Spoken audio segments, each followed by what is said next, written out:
On behalf of the Professional Baseball Strength and Conditioning Coaches Society, I'd like to welcome you to the PBSCCS Podcast. I'm your host, Chris Messina.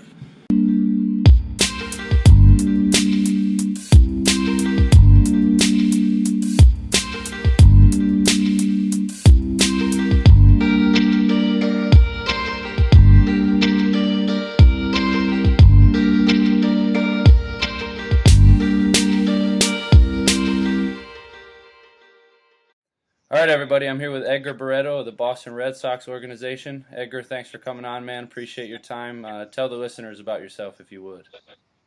Chris, thank you for having me and thinking of me about doing this podcast. This is pretty cool stuff, and I'm honored to be here with you. Well, my name is Edgar Barreto. I'm the minor league strength and conditioning coordinator. I've been with the organization for 7 seasons now. I was born in Havana, Cuba, and I was able to defect with my parents in 1998 on the night of February 6th. I did all my schooling here in the USA, middle school, high school, college, and I did all of it in Fort Myers, Florida. I attended Florida Gulf Coast University, where I played 2 years of college baseball, and I did my undergrad in human performance, which is exercise science. In 2010, I did my internship with the Red Sox in Fort Myers, and after graduation, I was offered a job to go to the Dominican Republic at the academy, and I did the DSL there, and then I've been here since then. I was in Portland in 2012, and then I was from 2013 till 16 or 15, I was the minor league strength coach during the GCL rehab and rookie ball in Fort Myers. And then 2016 was my first year as coordinator for the Sox. Awesome, man. It's a cool story. Coming from Cuba and being able to use your Spanish down in the Dominican, I'm sure that helped a lot. And even in the GCL and now being the coordinator, I bet that having that card in your pocket plays a huge role for you. Sure, and like I think it's going to the DR because I haven't been back to Cuba, so going to the DR, kept me grounded, and Dominican is very similar to my roots. So it was a great experience to be down there and get to know the staff, and it was a great opportunity for me to grow as a person and as a professional as well. And I was very lucky to had that opportunity to go down there. Yeah, it's something that that almost every strength coach that I talk to says, like, you got to go down to the Dominican and just experience the way of life down there and what the players kind of go through and just how different the culture is down there. Sure, absolutely. All right, so last year was your first year as a coordinator. You're kind of settling in this year now, second year. What struggles do you experience as a coordinator, and how do you go about overcoming them? Well, it's a big role, right? Like there's a lot of things going on, and we have to make sure that everybody's on the same page. So actually, last year, as my first year coordinator, not only was it my first year to be in that position, but every strength coach had a new role at each affiliate. So. The goal for me that year was to make sure that we as a team, a strength and conditioning team, we were all on the same page. Communication is huge for me, and I believe it's a huge asset and skill to develop in this game. And that was my main goal, to make sure everybody's on the same page, understood the philosophy of the organization, understood the purpose of what we are trying to do and what we're trying to achieve with this with the baseball players, with our guys, and you know, people coming in might not have the big picture idea, so making sure that everybody understands the why behind it, and what we're trying to achieve as an organization. I think that was definitely a big struggle.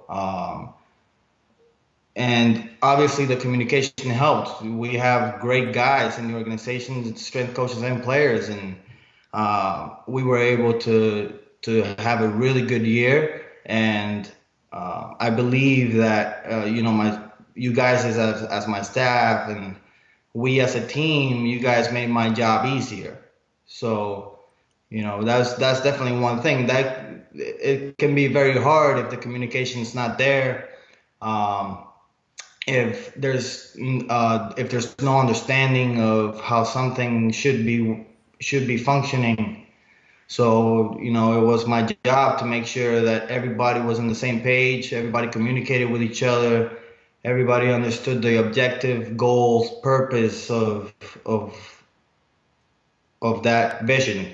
So that's something that I try to improve now, my second year, making sure everybody is on the same page. And I think we did a good job last year, throughout the year, communicating. And I believe this year has gotten a lot better, but there's always a lot of room for improvement.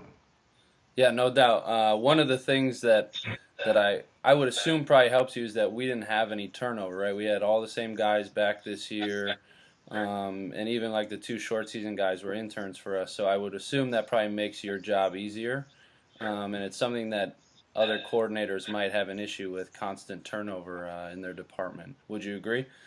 Absolutely, 120%. This year during spring training, it was a lot easier. Like you said, having everybody back. Our interns from college last year came back, and they're at an affiliate now. So everybody knew what the expectations were, and everybody knew what we had to do to get the job done effectively. Um, so that's a big plus coming into the second season. Everybody united, everybody working as a team, everybody understanding each other's personalities, so we know how to work with each other. Not just that, but knowing the players. That's number one. That's the most important key in all of this, right? Is relationship with the players and staff, and having continuity through the second year throughout the affiliates and the organization makes a big impact on the players and makes a big impact on the team throughout the season. And that's how, you know, that's success. That's how we can achieve success. We can have be consistent with our message and have continuity throughout the seasons and throughout the years. That's what makes us the type of organization that we are. Yeah, absolutely. Couldn't agree more. So obviously, part of your role as a coordinator is visiting all the affiliates and checking in with the strength coaches and checking in with the guys. What are some of the differences between being at an affiliate as a strength coach and being there as a coordinator? Right, like I'm sure it feels a lot different to be there and see the guys. What are the differences between being an affiliate strength coach and being a coordinator now? Sure, absolutely. Like I'll tell you what, Chris. Like when I come into town and I come visit the affiliates, like that's my highlight. You know, even though we're away from home and you guys are away from home as well, but I'm sure you feel the same way. Like once you go into that clubhouse and you see your guys and the relationship you built along the years with these guys, and that's something that's words cannot describe, and it's just a great feeling. You know, you come into the clubhouse and you start shooting the shit with the guys, and um, that's a big reward for me, and especially come to see you, come to see Kirby, or come to see Greg. You know, now Tony and Jesse. So it's all very rewarding for me. Obviously, I've told you this, man. I miss the life in the clubhouse. You know, coming in to see the guys every day, going through the grind with these guys every day. not just the players, but the staff as well, and working with the staff as a team to put these guys in the best position to succeed on a daily basis. Those are things that I really miss. Um, and as a coordinator now, obviously, I get to travel a lot, so it's giving me a good opportunity to learn, a lot about the United States. This has been a privilege for me to travel around the United States, and I haven't really gone out much. I haven't really learned much. I haven't had the opportunity to learn much or get to know these different places. So this job has given me the opportunity to do that, and I'm very grateful for it. As a coordinator, obviously there's a lot more paperwork involved, but it's something that I take in, and it's a very I take it from a good, I have a good perspective about it. Every player that I write about or every report that I send, I try to spend as much time as possible to make sure that I just don't get a job done. But I want to make sure that these guys are getting the best information that I can provide, and give the front office my honest and most concrete opinion about a player, so we can further help him with his development down the road. So, but yeah, it's bouncing back and forth from affiliates down to Fort Myers, staying in communication with all the coaches throughout the affiliates and in Fort Myers as well. And I think that's one of the biggest changes for me being at an affiliate, is that you're going around. I still feel like I'm a big part of the team, no doubt. But when you're there every day, you build that bond with everybody that is unique, and I miss that. Yeah, man. When you got 25, 30 guys that you spend every single day with for whatever it is, 5, 6, 7 months, like there's definitely bonds that are being made. But I know the guys are always happy when you come into town and they're excited to see you. And sometimes you go months without seeing the guys, and from spring training to whenever you visit. So I bet it's really exciting for you. Yeah, it's extremely exciting, catching up with them, and just sitting in the clubhouse and just talking about other things beside baseball, and strength and conditioning. That's important for them. They're always there, so I try to provide something that that we can just talk as a human being. Hey man, how's the family? How you doing? How's the wife, girlfriend, the dog? It's something their relationship is important to me, and just like your relationship is important to me. And I'm talking about importance overall as players, staff, front office, everybody. So that's a big reward. I want to make sure that these guys are in a good spot, and help them achieve their goal. Yeah, at the end of the day, that's all we can do, right? Is just try our best to help them achieve their ultimate goal, whatever that may be. So what do you believe makes a strength and conditioning coach successful? You talked about communication earlier. I know you're a big communication guy. Is that the key to being successful? Or are there other keys? What do you think about that? Well, I consider myself a novice in the game, right? I've only been in the game in professional ball for 7 years. So, what I consider myself, I learn a lot from the coaches. I learn a lot from the guys that have been in the game for 20, 30, 40, 50 years. And I sit back when they're talking, and I just listen. I listen to their approach to the players. I truly bring in anything that they have to say. I try to pay the most attention to, so that the message that I relay is the same. It remains consistent throughout the organization. I think that's one of the things that I'm still learning, right? Like I said, I'm still learning to be the best that I can be. By no means am I'm far from where I need to be. However, what I've learned throughout the years is that Um, you know, paying attention to the details goes a long way.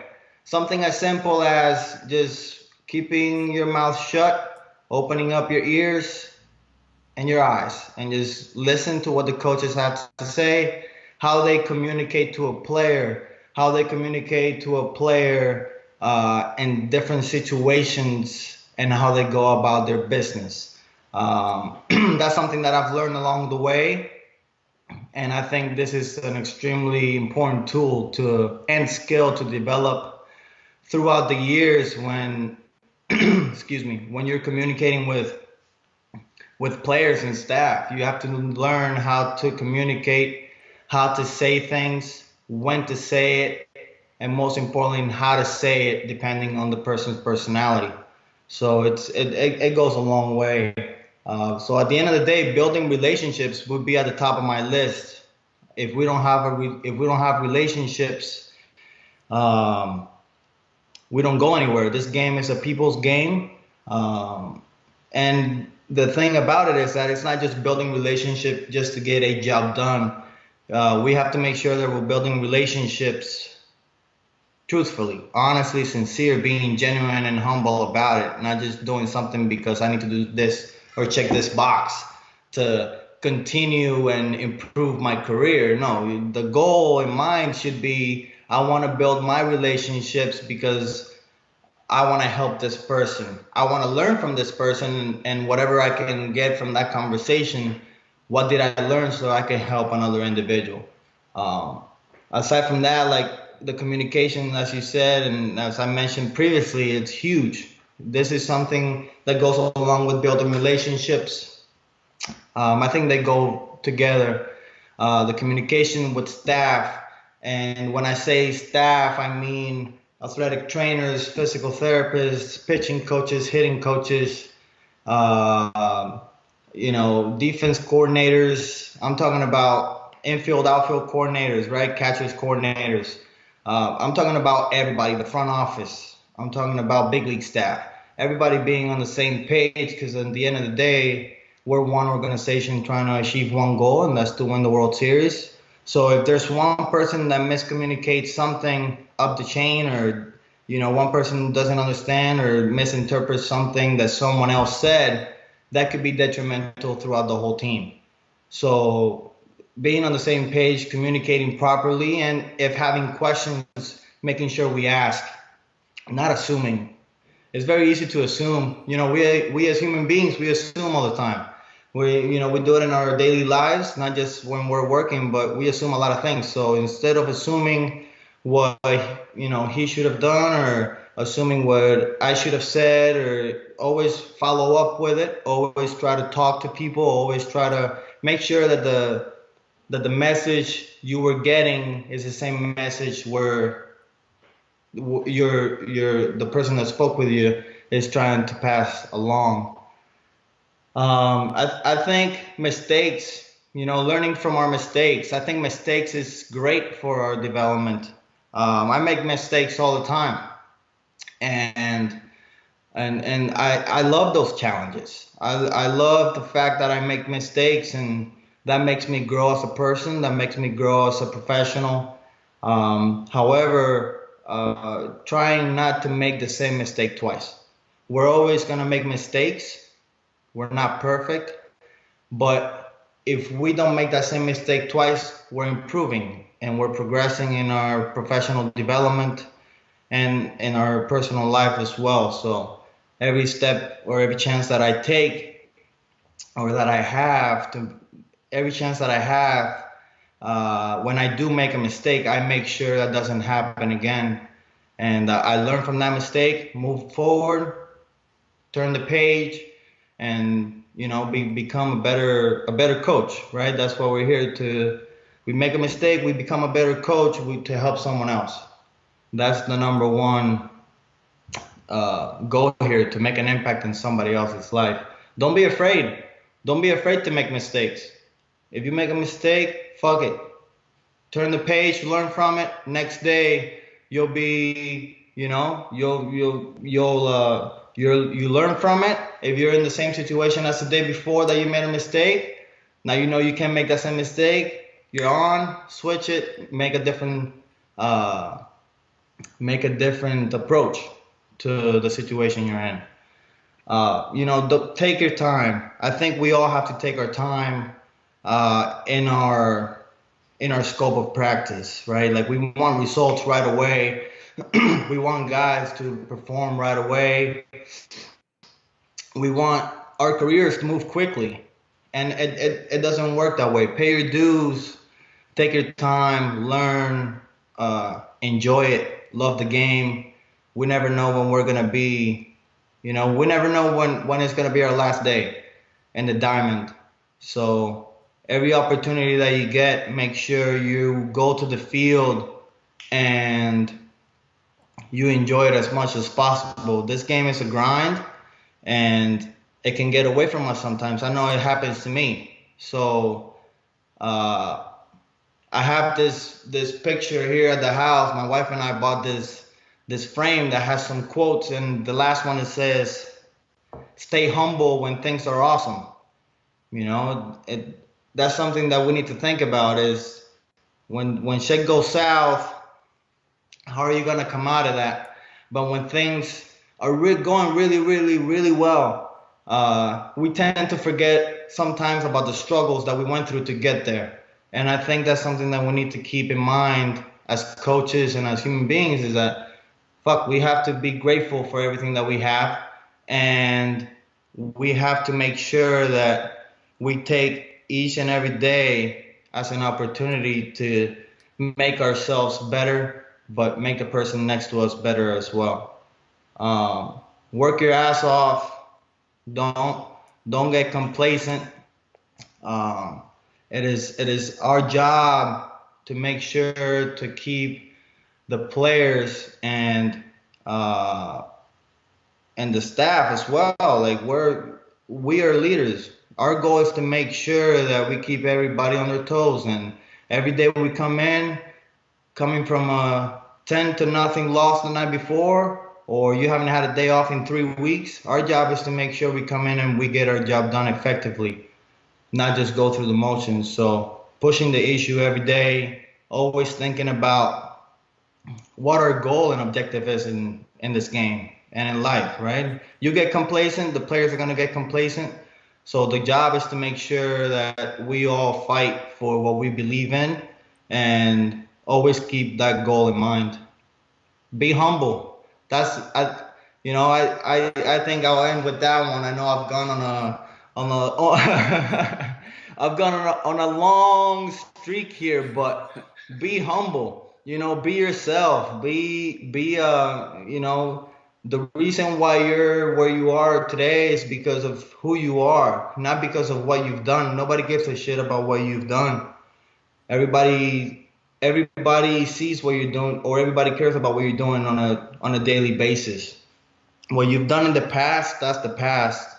What you're doing today is the only thing that matters. So enjoy it, be yourself. Don't change for anybody. All right, there's a ton of good stuff there. And I know you said that you're ranting, but I appreciate the rant because there really was Yeah. a lot of good stuff there. Um, Thanks. you kind of killed my next bird there. I was going to ask advice for others, but I mean, there's tons of stuff to take away there in terms of advice. Staying humble, being willing to adapt, keeping the lines of communication open all the time. All very good stuff. So my next question would be continuing education resources. What books do you read? Do you attend any seminars, listen to podcasts, check out websites? Where do you go to keep your knowledge train moving, so to speak? Well, strength coaches have this uh, shadow around us that we're meatheads, and I say I would have to agree with that, right? Like I check out a lot of bodybuilding.com. There's the I always say there's at least one thing that we can get out of anything, right? So I check a lot of bodybuilding.com, FTS.com. As a staff, we've been getting we've been trying to improve ourselves in the realm of velocity-based training. So definitely a lot of Dr. Brian Mann's velocity-based books. Um, I'm currently reading uh, Extreme Ownership by Jocko Willink and and Jeff. So we, I had the privilege to sit in with in one of Justin Sua's. He's our mental skills coordinator. I had the privilege to sit in one of his meetings with our players, and he mentioned the book. I bought it right away and just started reading it, and it talks a great deal, right? Like how can we improve as leaders, and how can we make our, the person next to us better, and how can we take ownership about our daily lives and what we do in the game. And so definitely a lot of strength and conditioning. Uh, we go to seminars as a staff in the off season, uh, trying to improve our knowledge in the realm of functional movement. How do we improve upon the findings? And at the end of the day, it's just trying to improve, not just, I wouldn't say just what I do, but like trying to incorporate the whole staff as well into learning. I know like you have a huge knowledge about strength and conditioning that you bring to the table, and we've learned a lot from you and the books that you've read. So I'm definitely following up on that. Definitely a lot of articles that you've passed along my way that I've read. So it's all about, we can always learn. If you sit down and you say, "Oh, I know everything," no, you really don't. Make sure there's always learn from. Excuse me. There's always room for improvement in every area. So make sure. Yeah, I try to stay on top of everything, and we throughout our staff, we're always, including the big leagues, we're always sending articles up and down the chain, reading and staying updated with information, whether it's nutrition, whether it's recovery, whether it's coaching. Uh, yeah, just try to stay on top as much as we can. Yeah, I appreciate the little plug there. Not necessary, but thanks for that. Just trying to be part of the team, right? Like you said, we're all trying to achieve the same goal in any way that, any of us can help. Like, that's a Sure. serious statement. Like, we all are sharing info all the time. Absolutely. We're all bringing some, like, we all have something unique. From the top down, Kiyoshi, Mike, Kirby, you, Greg, Tony, Jesse, and Ben. We all have something unique that we bring to the table, and everybody's good at a certain, better than the other person at a certain area. So our goal is to combine those things and make ourselves be the best that we can. Absolutely. Couldn't agree more. And it's awesome staff to be on. We have a lot of fun. So, We sure um, do. all right. I know it's an off day for you. We've been going at it for a little while here, but I want to do a lightning round. What do you got on that? You okay with that? Love it. Yeah, let's go. All right. All right. I'm always down. All right. First question. Greatest influence on you as a strength and conditioning coach? Who is it? Mike Roos.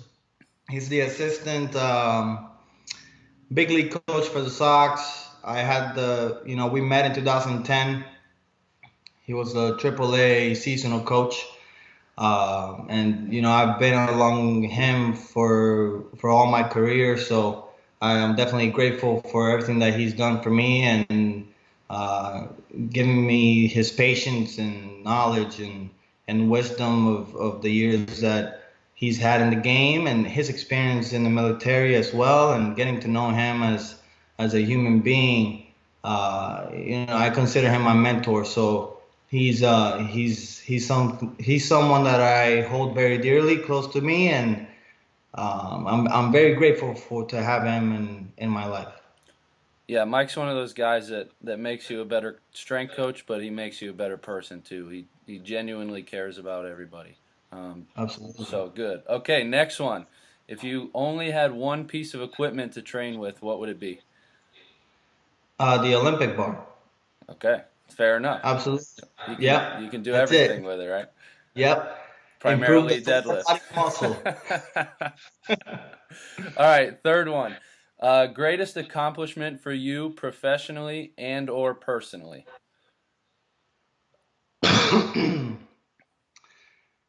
um, I think that's a really good question. You have to stay back and think a little bit, but I think as a whole is not taking things for granted, uh, professionally and personally.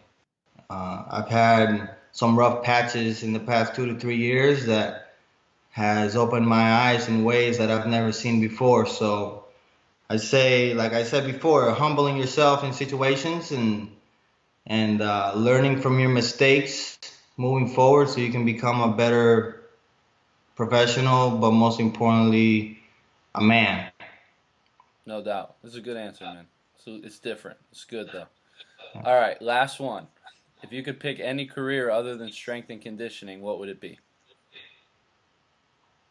A rock star. Rock star. Okay. I would love to be in the stage playing a bass. Bass guitar. Okay. Love it. You're Slapping the you're bass. not singing. You're just playing the bass. Playing the bass. All right, Yep. man. I can be on board with that. All right, brother. Well, it's been awesome. I've had a great time. If the listeners want to get in touch with you, where can they get in touch with you? Are you on social media, or where can we get in touch with you for more information? Excuse me. I'm actually an outcast when it comes to social media. I don't have Facebook, Twitter, Instagram. I don't have any of that. But you can shoot me an email at ebarreto@redsox.com, and I'll be more than happy to get back to you guys, and any way I can help in any way, my door is always open. Awesome, man. It's greatly appreciated. Greatly All right. appreciated. Thank So, you. all right, man. It's been fun. Thanks for coming on. We'll catch up real soon. Absolutely, man. Thank you, Chris. All right, we'll talk to you soon. All right, buddy. All right, everyone. I hope you enjoyed the episode with Edgar here. As you can tell, he's a really passionate guy, a lot of good energy, and he's somebody that I'm really fortunate to work under. Three of the things that I took from Edgar, there's a lot in there, but number one, be consistent with your message, whether it be just you yourself every day as an individual or the organization as a whole. It makes communication a lot more effective when the message is consistent. Second, he talked about taking an approach as being a novice. He said that he's a novice in this game, even though he's been in for quite a while. And I think taking that approach really helps with, staying open-minded and being able to learn all the time. And then the third thing he talked about is you never know when your last day is going to be. And sometimes you really have to take a step back and enjoy the game, enjoy the process, enjoy the journey, and realize that you never know when you are going to hit your last day in this game, and try to enjoy it as much as you can. All right, hope you guys enjoyed the episode, and we'll talk to you again on the next one.